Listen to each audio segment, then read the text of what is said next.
परमहंसा स्वादितचरणकमलचिन्मकरन्दाया भक्तजनमानसनिवासाया श्रीरामचन्द्राया श्रीहनुमते नमः। जगद्गुरवे श्रीरामानन्दाचार्याय नमः। अस्मद्गुरुभ्यो नमः।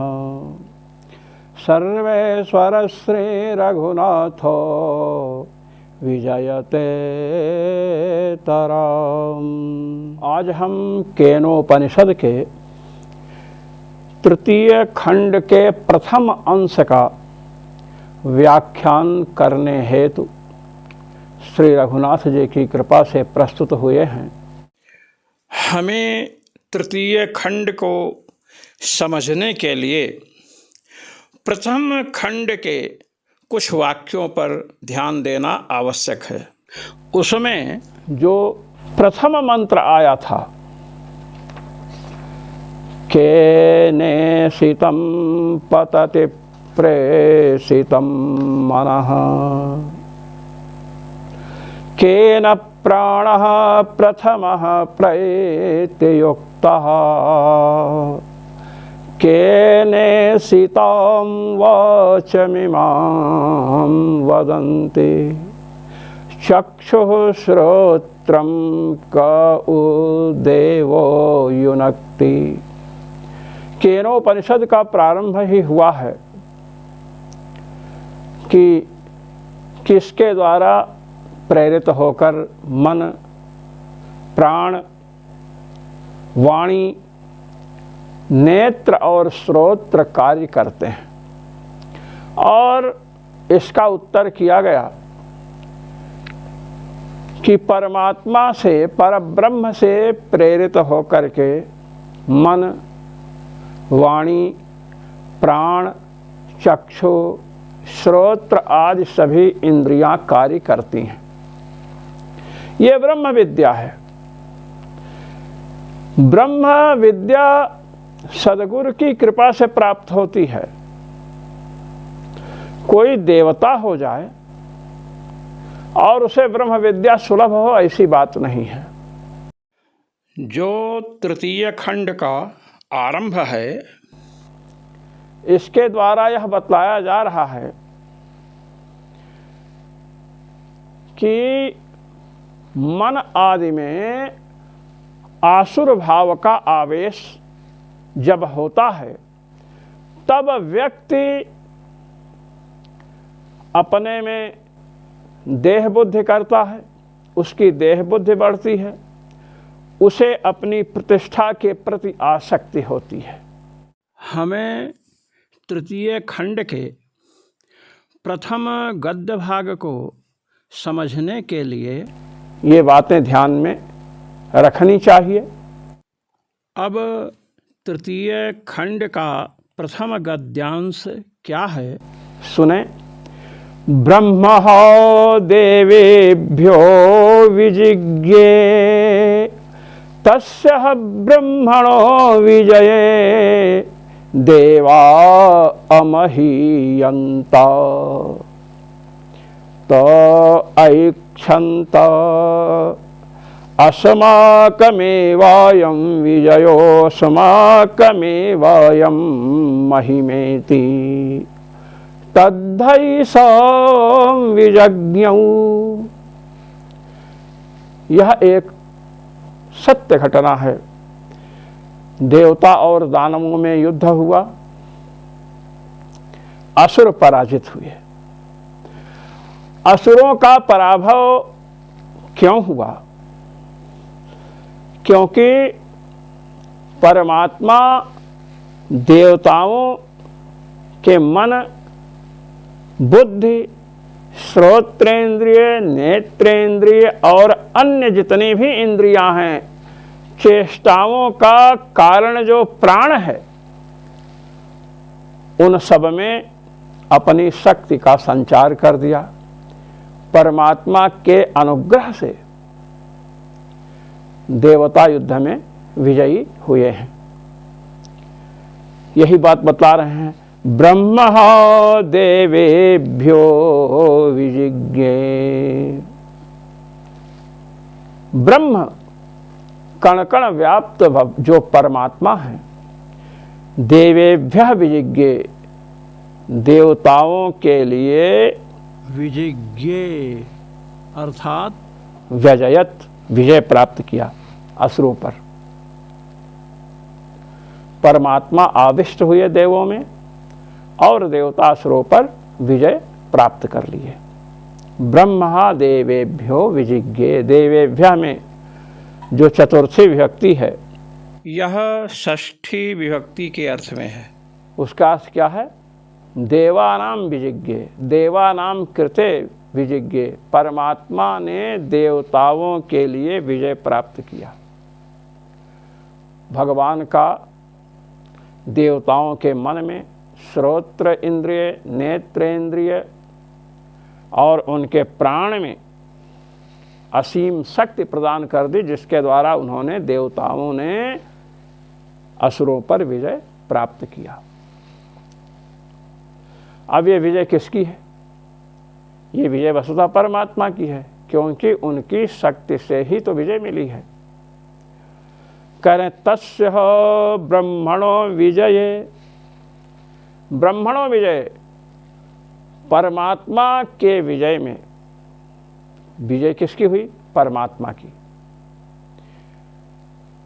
परमात्मा की कृपा से विजय हुई, वस्तुतः परमात्मा की ही विजय है।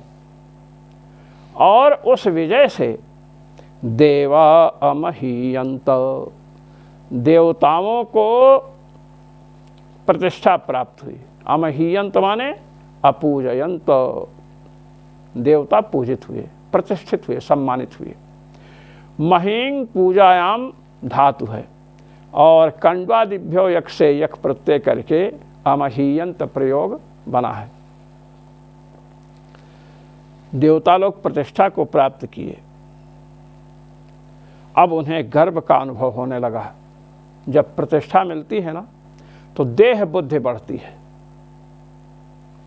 इसलिए जब कोई माल्यार्पण करे, सम्मान करे, तो देह से अपने को पृथक देखना चाहिए। और यह शरीर किसका है?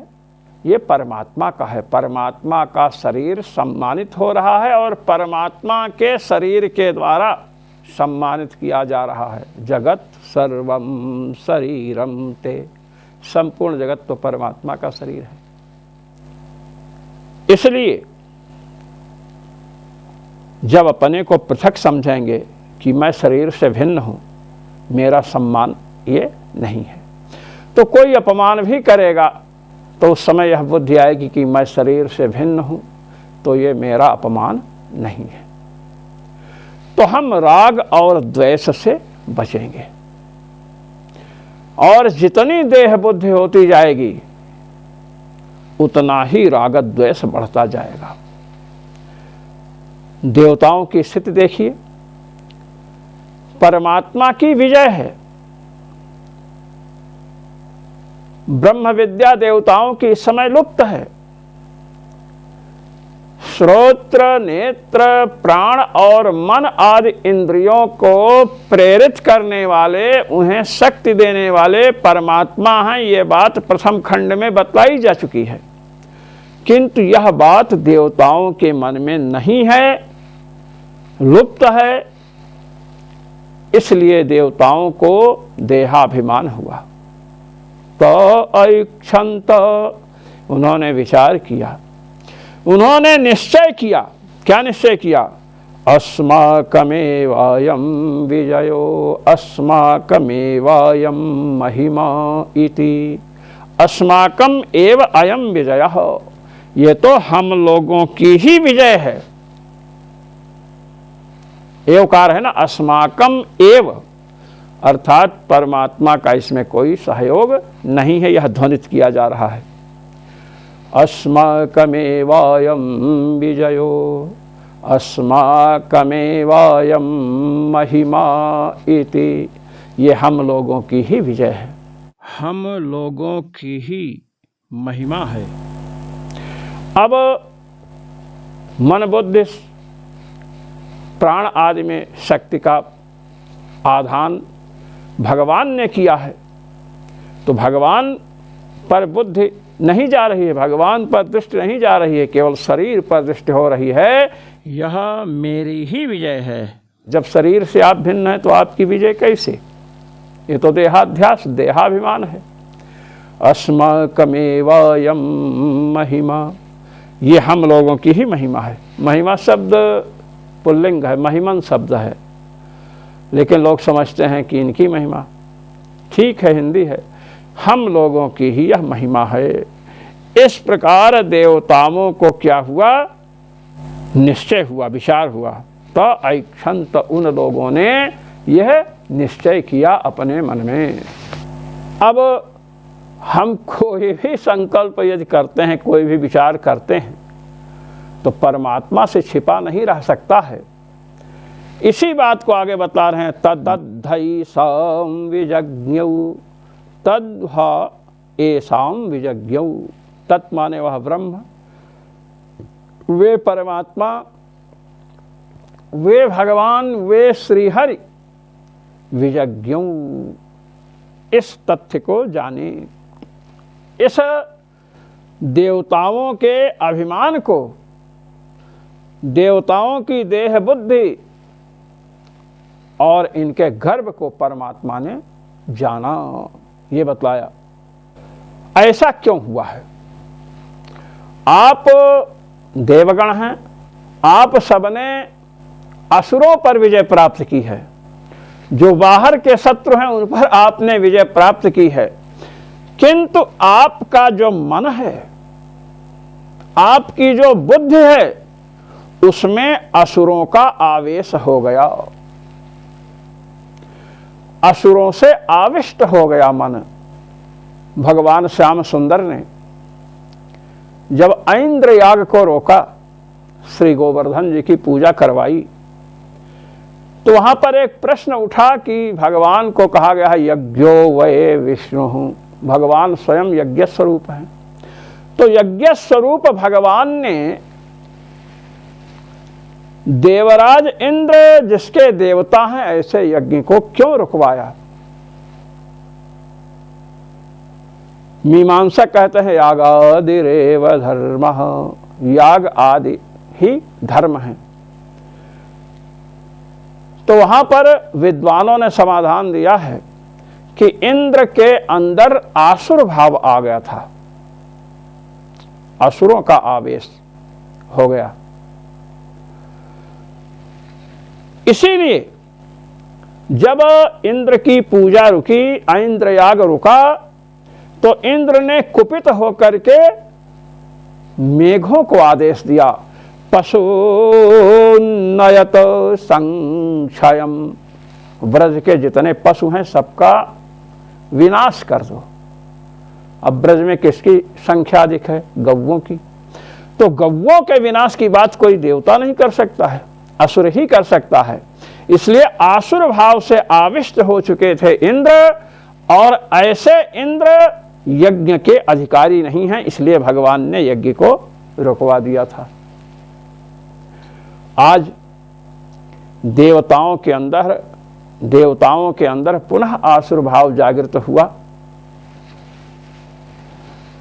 परमात्मा की कृपा से विजय प्राप्त किए असुरों पर, किंतु परमात्मा को भूल गए और कहने लगे अस्माकम एवायम विजयो अस्माकमेवायम महिमेति, ये हम लोगों की ही विजय है।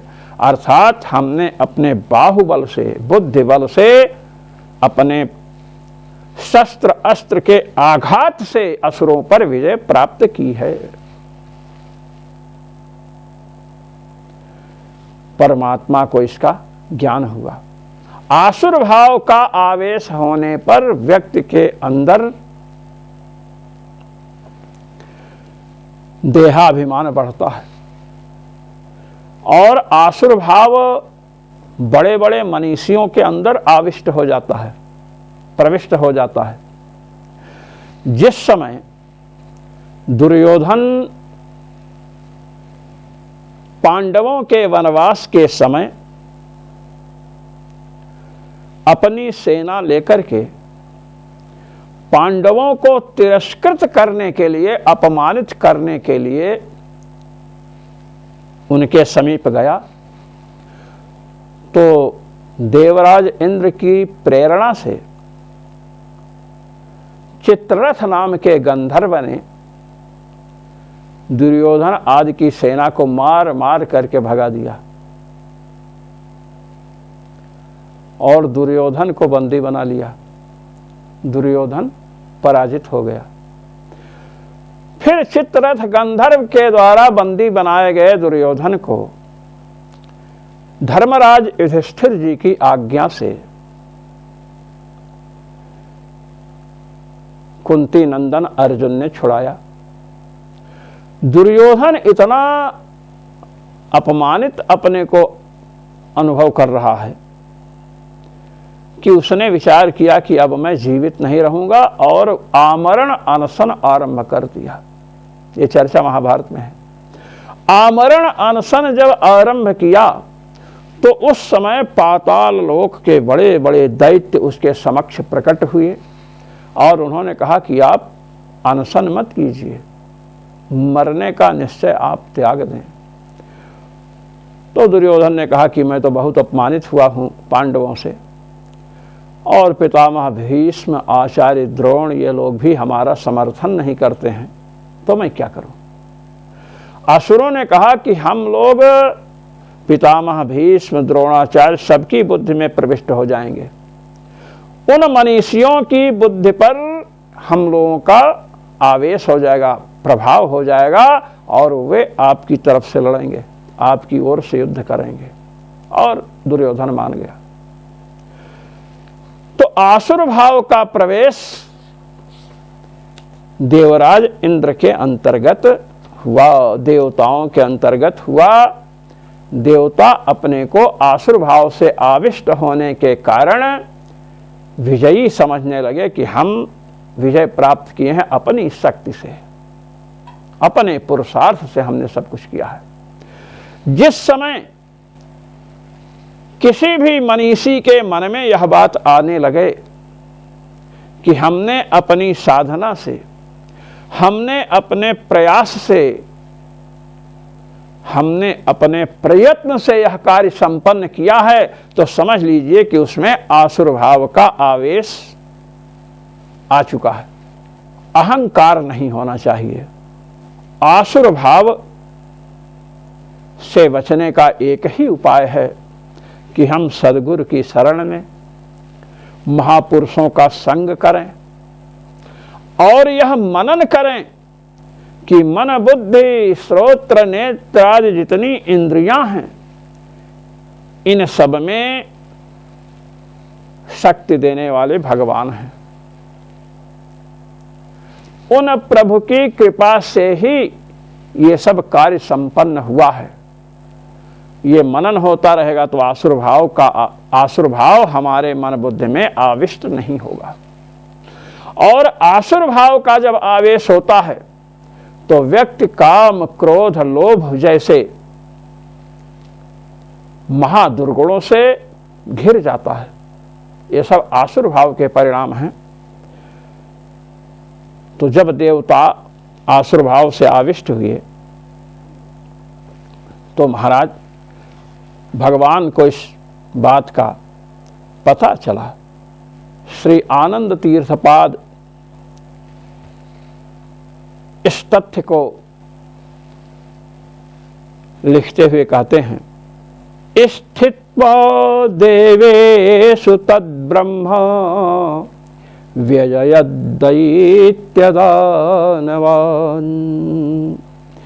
देवेभ्योऽर्थाय विजयं ते देवा मे निरेष्वकम् आविष्टा असुरैस्तेषां प्रबोधाय जनार्दनः। परमात्मा देवताओं के अंदर स्थित होकर के उनके मन, बुद्धि, श्रोत्र, नेत्र, प्राण आदि में शक्ति का संचार करके दैत्य और दानवों पर विजय प्राप्त किए। वस्तुतः यह विजय किसकी है? परमात्मा की है। किंतु आविष्टा असुरैस्तेषां, देवता असुरों से आविष्ट हो गए। बाहर के शत्रुओं पर आप विजय प्राप्त कर सकते हैं, किंतु जो आपके करण हैं, मन, बुद्धि, इंद्रियां, इन पर असुरों का आवेश हो जाएगा। इससे कैसे बचेंगे? इसके लिए भगवान की शरणागति, सदगुरु की कृपा और भगवत भजन, भगवत चिंतन ही सबसे बड़ा उपाय है। जो मनीषी महानुभाव केनोपनिषद के पाठ में सम्मिलित होते हैं, उन सभी को सर्वेश्वर श्री रघुनाथ जी की ओर से अनंतानंत अनुग्रह और मेरी ओर से सादर सप्रेम जय श्री राम।